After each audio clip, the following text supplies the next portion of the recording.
Of course. Why can't you just have one person saying yes? Of course, that is the case. There's just, everyone's got a sense of imagination. Here's a company from San Diego, Packet Video. They created the first mobile video ecosystem. Content companies benefited. They got distribution going. They created a display for handset makers and semiconductors because of the video chipset that is now dominated by Qualcomm, a company in San Diego that is now also the pioneer in mobile health and wellness, making a phone that you can put against your chest. It'll read out exactly what your heart function is and send a text message of your cardiac function to your doctor, your nurse, or your caregiver, or your wife, or your girlfriend. If your heart is broken, it'll tell your girlfriend, come on, darling, give me a kiss. Here's Takeshi Natsuno from Docomo. He was one of the people that created Docomo in Japan. He came up with the idea of 90% to the content owner, 10% stays with Docomo, but creating a whole ecosystem that made Docomo a world leader in their kind of specialized telco. So, telecom thinking versus internet thinking. What do you think works? Well, let's have a look. There's telecom thinking. What happened to WAP? WAP is crap. What happened to Java? Java's now acquired by Oracle, isn't it? I think Oracle bought Sun Microsystems. Yes, that's correct. Java's not as big as it used to be. SMS is changing. So telecom thinking versus internet thinking, it's a difference in a sense between value extraction and value creation, isn't it? Well, let's have a look. What is value extraction? Is value extraction the same as value destruction? Think about it. Well, let's have a look. You're the publisher. There's a big fat pipe of the telco going to the end user. And in internet thinking, there's a two-way street where user data and analytics and the revenue and content and advertising to the end user is a virtuous circle. But this is the way sometimes telcos think, not all of them, but some do, of charging content companies a fee to deliver video over the network and then to make them pay to use the pipes. So who benefits in a situation like that? Is it the developer, the authenticator, the billing system, the ad network, the cloud infrastructure? What about on the other end of it? Social discovery, the browser, the operating system? All of this has to be an ecosystem. So if telcos and internet thinking and creativity and imagination and innovation can work together to provide a thriving ecosystem, that will really be for everybody's benefit and lead to value creation. So, ecosystem thinking. Look at what Stephen Elop, the current CEO of Nokia, said. Nokia is this company in Finland that is struggling to maintain its market share.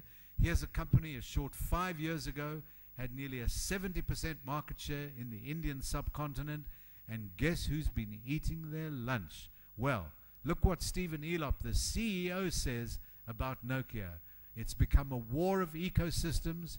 They're taking our market share with an entire ecosystem, and he's referring to what our guest from Pakistan spoke about. OTT players, over-the-top players, are creating a new ecosystem. Google and their Android system. Just today, Facebook announced that they're putting out their own mobile device. Can you imagine that, even as their stock price is falling? So, look at this. Create, discover, monetize, and consume. These are the 4 key golden rules for telcos and a useful ecosystem. And that's exactly what Apple did. Look at what they've done to create iPhoto. They've created all of the tools, Discovery, Safari. Look at what Twitter's doing. Ping, of course, not all that successful. Monetizing with the App Store and advertising, and then consuming iCloud and iPhone. But what they've done is they've developed this real valuable ecosystem. Look at Google. Look what Google have done. Look at discovery, monetize, consume, and create. Hasn't you all got some ideas about new ways in which you can enhance creating, discovering, monetizing, and consuming? There must be some way you look at this and say to yourself, I can do something, because if I can, that will be elikiri. Is that the correct pronunciation? I mean, I can't hear anybody. I think maybe it's just you and me here.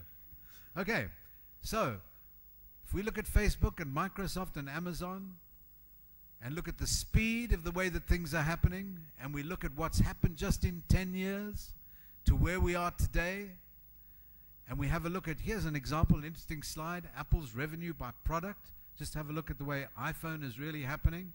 But it's really in that area there where you're seeing the rest of Apple's ecosystem is helping really make it continue to grow such that they can sustain their value as the most valuable corporation on earth.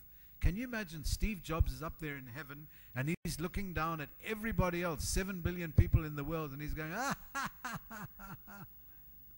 He's saying, we were right to make sure that we really were perfectionist in what we try to do, where we could combine great design, great creativity, and great innovation. And in fact, his main design partner, Jonathan Ive, young fellow, he's barely 42 years old, was just knighted by Queen Elizabeth. He's now Sir Jonathan Ive, the guy who created the iPhone, certainly the design.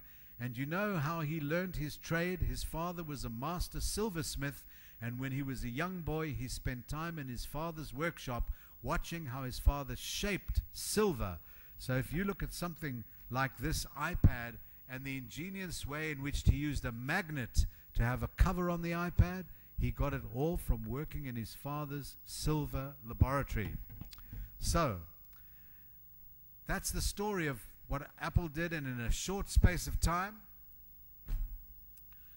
to today, and what's coming in the future. Mobile ticketing, a car that works with your phone, mobile money, smart cars, all the things that we heard from some of the speakers earlier today, and also something that the ICTA are working very, very effectively in terms of opening up data within government data, as well as creating new ways in which they can increase and improve the way payments are made from government to the citizenry, to show that the government is really doing its job and citizens are getting a good deal.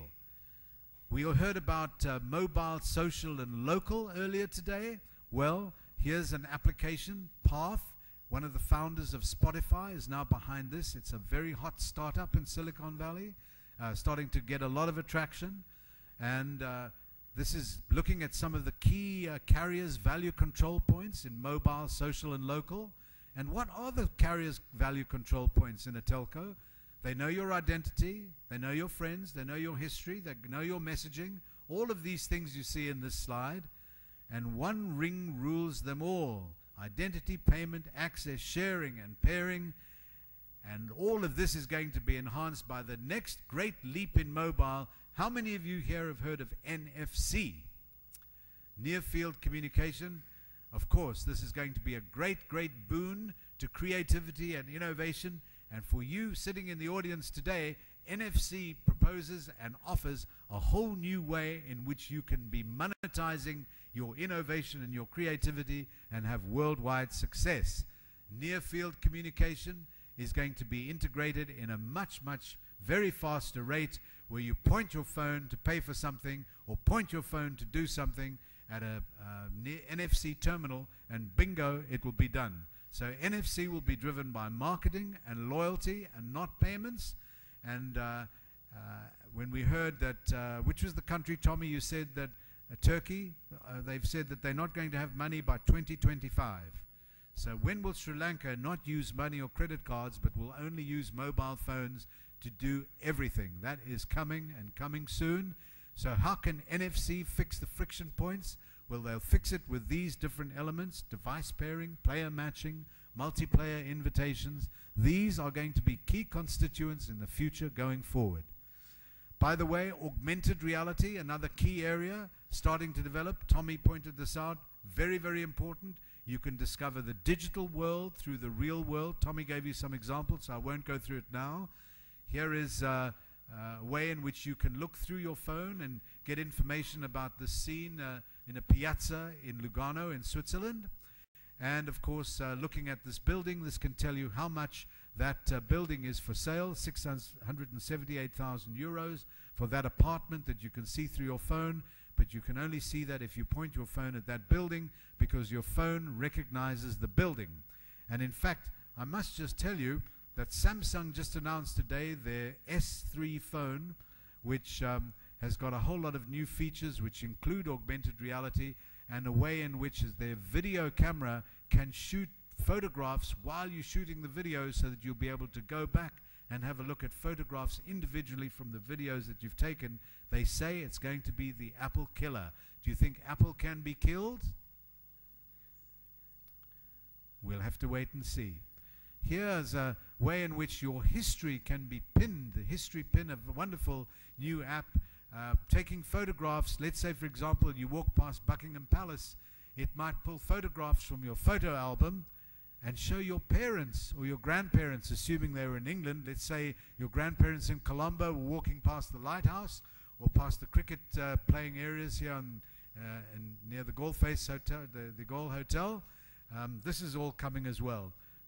Here, this is some augmented reality where there's a simulated attack by Tyrannosaurus Rex, which is an interesting new form of mobile game. Now, I know I'm giving you a lot of detail and a lot of stuff in this presentation, but I wanted to just show you all of these examples, because you can think of these things and create them. You have the tools to do it. And just because Sri Lanka is an island, it is a pearl of an island, doesn't mean you isolated from the rest of the world or becoming the next Mark Zuckerberg. You can do it. And you know what stops you from doing it? Yourself saying, I can't do it. Well, you can. So think broadly. NFC can make life better in all of these different areas. Just check that out. Stores, games, cars, hotels, offices, in the home, sharing. All of those areas are here in Sri Lanka, so there's an opportunity. So the takeaway for everything that I've said to you is this: whatever can be turned into information will be. The new battle is between the ecosystems.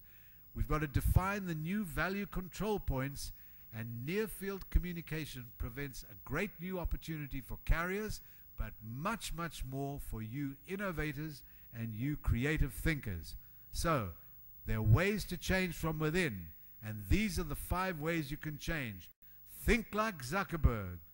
Think world-changing, not just locally changing, although you've got to think that as well.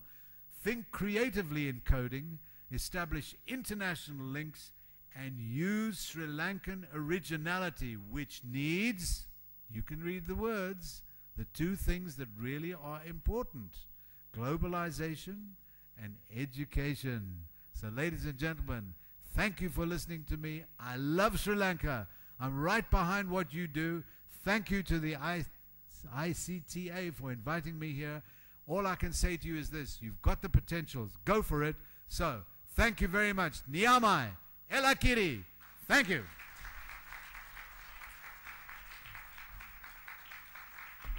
Thank you, sir. Thank you very much. Let's once again put our hands together loud and say thank you to Mr. Ralph Simon. Thank you, sir. Thank you very much. And also, on behalf of ICTA, we'd like to say a very big thank you to all the world's top experts on the mobile platform. You need to say thank you to all our resource persons, our presenters, and the moderators. Put your hand together and say thank you. And also